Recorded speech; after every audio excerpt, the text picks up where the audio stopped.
Hello అండి, welcome to Saritha vlogs. ఈ vlog అయితే రథసప్తమి రోజు మార్నింగ్ వ్లాగ్ అండి.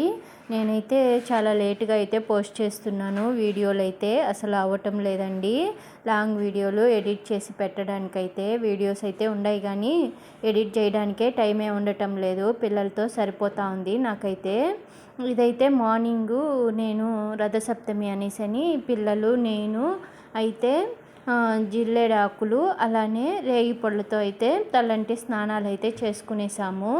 మా వారైతే నైట్ డ్యూటీకి వెళ్ళి ఉండారని చెప్పాను కదా ముందు వ్లాగ్లో. ఇంకా మార్నింగే అండి ఆ ముందు వ్లాగ్ది మార్నింగ్ వ్లాగ్ ఇదైతే. నేను ఇక్కడ ఫస్ట్ అయితే స్నానాలు అందరం చేసేసాక నేనైతే ప్రసాదం కోసం అయితే స్టవ్ అంతా రాత్రే క్లీన్ చేసి పెట్టుకునేసాను. స్టవ్ అలానే దీపాలు పటాలు అన్నీ అయితే నేను మలసి అయితే నైటే 11:30 అయిపోయిందండి. అవన్నీ అయితే క్లీన్ చేసి బొట్లు అయితే పెట్టుకునేసాము. మళ్ళీ నెక్స్ట్ డే మార్నింగే పూజ చేయాలి కదా, సూర్యుడు రాకముందుగానే పూజ చేసేవాళ్ళని మేము ఇలా అయితే నైటే చేసి పెట్టుకునేసాము ముందుగానే. ఇప్పుడైతే ఓన్లీ స్టవ్కి అయితే పసుపు కుంకుమ అయితే పెట్టేశాను. అలానే ప్రసాదం చేయడానికైతే ఒక పాత్ర తీసుకొని దానికి కూడా పసుపు కుంకుమ అయితే పెట్టేస్తున్నాను. ఈరోజు అయితే నేను పాలతో పరమాన్నం అయితే చేస్తున్నాను. దీంట్లో నెయ్యి కానీ యాలకలు కానీ ఏమీ వేయటం లేదు. ఓన్లీ రైసు పాలతోనే పరమాన్నం అయితే చేస్తున్నాను. నేనైతే ఇక్కడ అర లీటర్ పాలైతే తీసుకున్నాను. కొంచెంగానే చేస్తున్నాను, ఎక్కువేం చేయటం లేదు. ఇంకా పిల్లలు మేమే కదా, ఎక్కువ చేసి ఏం చేసేదని కొంచెంగానే చేస్తున్నాను. ఫస్ట్ అయితే ఇలా గిన్నెకైతే పసుపు కుంకుమ అయితే పెట్టుకునేసాను. ఆ తర్వాత సూర్యభగవానుడికి దండం పెట్టుకొని స్టవ్ అయితే ఆన్ చేసి పాలగిన్నె అయితే పెట్టేశాను. పాలగిన్నెలోనే చేస్తున్నాను ఈరోజు పరమాన్నం అయితే. 1 లీటర్ పాలైతే కట్ చేసి పోసేసాను. ఈరోజైతే నేను వాటర్ ఏమీ పోయినండి ఈ పరమాన్నంలోకి అయితే. ఈ 1 లీటర్ పాలకైతే నేను 1 టీ గ్లాసు బియ్యాన్ని అయితే తీసుకున్నాను. ఈరోజు నా పూజ చూడండి, నేను ఎట్లానో చేయాలనుకున్నాను, అది సింపుల్గా అయిపోయింది. మా వారైతే పూజ ఇంకా చేద్దాము అనే టయానికైతే వచ్చారు. వచ్చి ఇంకా ఎందుకులే రిస్క్ తీసుకుంటావు, నీ వల్ల అయినంత వరకే చెయ్యి అనేసని ఇంకా మా వారైతే సింపుల్గానే చేపించేశారు పూజ అయితే. నేనైతే ప్రసాదం అయితే చేయించేశాను. ఆ తర్వాత పిల్లలకి ఈరోజైతే స్కూల్ ఉంది, వాళ్ళకైతే లంచ్ బాక్స్ కూడా చేయాలి. చేద్దామా, ఇంటికి రమ్మని చెప్దామా అనేసి అయితే ఆలోచిస్తున్నాను. ప్రసాదం చేస్తూ అయితే బెల్లం అయితే దంచుకోవాలని చూశాను. ఆల్రెడీ ముందు చేసినప్పుడు సగము బెల్లం అయితే దంచి పెట్టుండాను. ఇంకా అదే సరిపోతుందిలే, టీ గ్లాస్ బియ్యమే కదా అనేసని ఇంకా దానికైతే రెడీగా ఉందని ఇంకా బెల్లం అయితే పక్కన పెట్టుకునేసాను. ఇక్కడ పరమాన్నంలోకి అయితే బియ్యం అయితే 1 టీ గ్లాస్ బియ్యం తీసుకొని ఇంకా వాటిని అయితే కడిగి పెట్టుకోవాలి. ఈరోజు పరమాన్నం చేయడానికి ముందైతే పాలు ఒకసారి పొంగిచ్చి ఆ తర్వాత అయితే ప్రసాదంలోకి బియ్యం అయితే వేయాలి. నేను ఇలాగైతే ఒక 3 ఇయర్స్గానే చేస్తున్నానండి. ముందైతే నాకు అసలు తెలిసేది కాదు. గుడికి వెళ్ళే వాళ్ళం కానీ రథసప్తమికి పూజ చేసుకునే వాళ్ళం కానీ ఇలాగ సూర్యభగవానుడికి ప్రసాదం చేసి ఇలా పెడితే మంచిది అనేసని నాకైతే ముందు తెలిసేది కాదు. ఈ 3 ఇయర్స్గానే నేను ఇలా అయితే చేస్తున్నాను. మా డింపుల్ని అయితే వేద్దూరా ప్రసాదంలోకి బియ్యము 1 పిడికిడు ఎద్దూరా అనేసని అయితే పిలుస్తున్నాను. తనైతే కెమెరా ముందుకు రాను అనేసని బెట్టు చేస్తూ ఉన్నాడు. నేనుంటే మటుకు నన్నైతే ఏడిపిస్తాడు, రాను రాను అని. వాళ్ళ నాన్న తీశాడంటే మటుకు బుద్ధిగా అయితే కెమెరా ముందుకైతే వస్తాడు. ఇంకా లస్తా వేసింది, అలానే డింపుల్ వేసాడు. నేను కూడా 1 పిడికిడు అయితే ముగ్గురం అయితే వేసాము. ఆ తర్వాత మిగిలింది అయితే నేనైతే వేసేసాను పరమాన్నంకైతే. అదైతే సిమ్లో పెట్టేసి నేను వెళ్ళైతే ఇంకా తులసమ్మను కూడా శుభ్రంగా అయితే నేను మలసి ఇద్దరం కలిసి తుడిచి అలానే పసుపు కుంకుమ అయితే పెట్టేశాము. లస్తా నేను ఇద్దరం అయితే ఇది ఉడికే లోపలైతే. ఈ పనుల టెన్షన్లో వీడియో తీస్తూ చేయాలంటే చాలా కష్టం అయిపోతుంది. ఒక్కొక్కటైతే మర్చిపోతూ ఉన్నాను. ఒక పక్క పిల్లలకి స్కూల్ ఉంది కదా, టైం అయిపోతుంది అని హడావిడి ఒక పక్క నాకు అన్నీ చేయాలని, వీడియో తీసుకోవాలని నాకైతే ఈ టెన్షన్లో అయితే మర్చిపోయాను. అది రెడీ చేసేసి వచ్చాను. ఆ తర్వాత కొంచెం ఉడికింది, సిమ్లోనే పెట్టాను కదా, కొంచెం హై ఫ్లేమ్లో పెట్టిన ఉడకని త్వరగానే అనేసని. పాలతోనే ఉడకాలి కాబట్టి కొంచెము సిమ్లో పెట్టి ఉడికించుకుంటే బెస్ట్. ఎందుకంటే ఎక్కువ నీళ్ళు ఉండవు కదా, పాలతోనే కదా, కొంచెము గబాన ఎమిరిపోతాయి పాలైతే. ఇక్కడైతే పచ్చెనగపప్పు అయితే నానబెడుతున్నాను.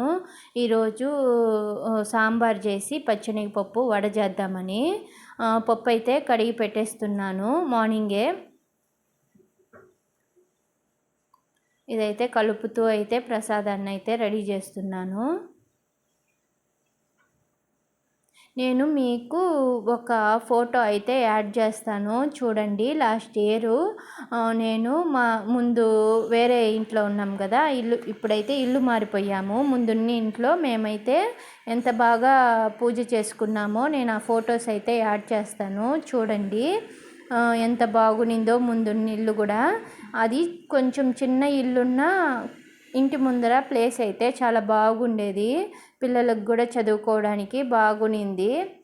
ఇప్పుడు ఇల్లు అయితే మేము ఓన్లీ హౌస్ పెద్దది కానీ ఇంటి ముందర ప్లేస్ కొంచెం తక్కువే, పర్లేదు ఉంది, ఆడే చేద్దాం అనుకున్నాను. మా వారైతే ఇంకా మాది 2 పోర్షన్లు ఉండే హౌస్ అండి, పక్కన ఇంకొక ఇల్లు ఉంది, ఆ పక్క ఈ పక్క తిరుగుతూ ఉంటారు. వాళ్ళకు దావకు అడ్డంగా నువ్వు ఈ పూజ చేసేసావంటే వాళ్ళు తిరగలేరు, నువ్వు చేయొద్దులే అని చెప్పి ఇంకా మా వారు బయట అయితే చేయొద్దు, ఇంట్లోనే పూజ చేసుకో అని చెప్పారు.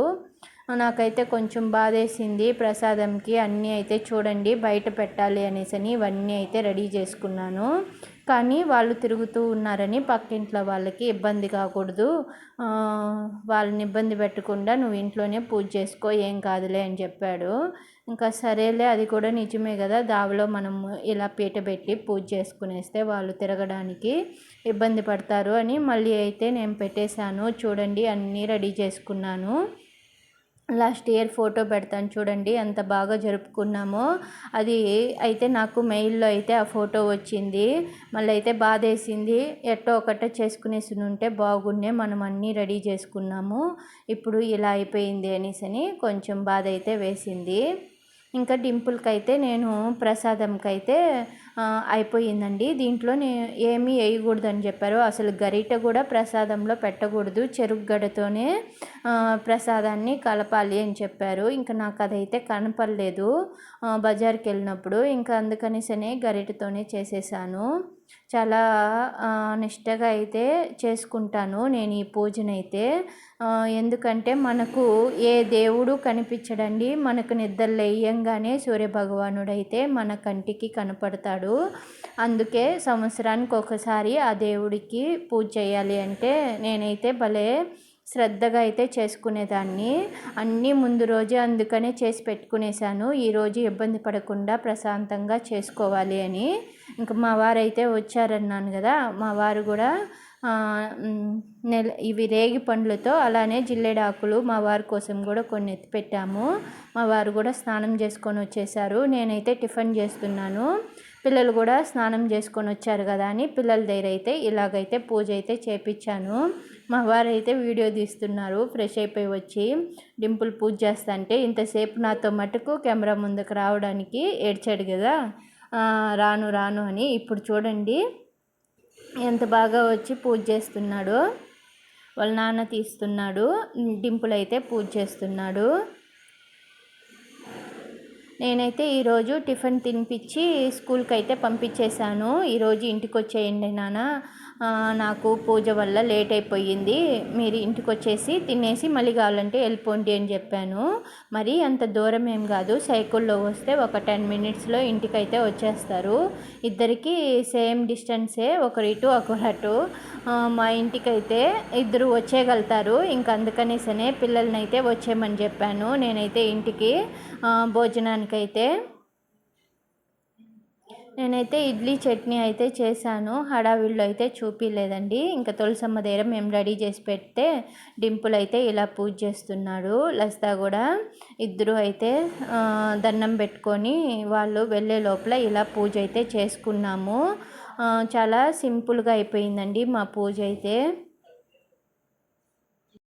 నేనైతే అన్ని పనులు చేసిన పిల్లల్నే హారతి ఇమ్మని చెప్తా ఉంటాను. వాళ్ళు ఉంటే మటుకు వాళ్ళకి చేసేది తెలియాలి, నేర్చుకోవాలి, దేవుడి భక్తి రావాలి అనేసని ఎక్కువగా నేనైతే పిల్లలతోనే పూజ అయితే చేపిస్తూ ఉంటాను.